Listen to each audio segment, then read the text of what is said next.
Opisyal nang itinanghal ng Philippine Educational Theater Association or PETA ang Babae sa Septic Tank 4, ang pinakabagong kabanata ng hit franchise na kilala sa matalas nitong satira, katatawanan at komentaryo sa lipunan.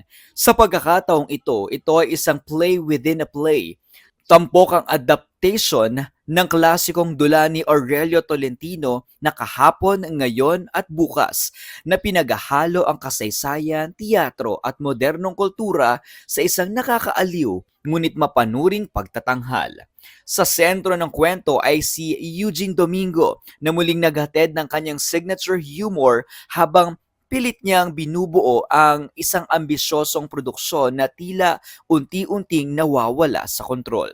Star-studded din ang opening night na dinaluhan ng mga star gaya ni na Barbie Forteza, ang singer-songwriter na si Thea Ashley, maging sina Frances Makel Ignacio at Candy Pangilinan, pati na rin ang internationally acclaimed actress na si Dolly De Leon ay nagpakita ng suporta sa produksyong ito.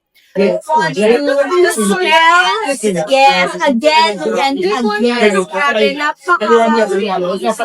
napakasaya, nakakatuwa, pero napaka-excited episode na mapanganib, na matapang, mapagmalaya, at minsan mabaho gulo ng syempre. Yes! Ako, sulit na sulit, watch. Kasi ayaw nga po sa ako yung pero tapos sila, mag-i-enjoy kayo kasi pinakaw ko nag-i-enjoy.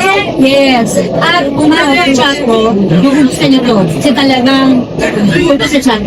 Patunay sa matinding excitement ng publiko, sold out ang unang 2 linggo ng pagtatanghal kasama pang ilan pang performances sa kabuuan ng run. Ngunit higit pa sa komedya, tinatalakay ng dula ang mga seryosong isyong panlipunan sa paraang nakakatawa ngunit mapanuri. Isa itong pagtatanghal na nagpapatunay na ang pinakamagagandang kwento ay hindi lang nagbibigay aliw, kundi nagbubukas din ito ng isip at puso ng bawat manonood.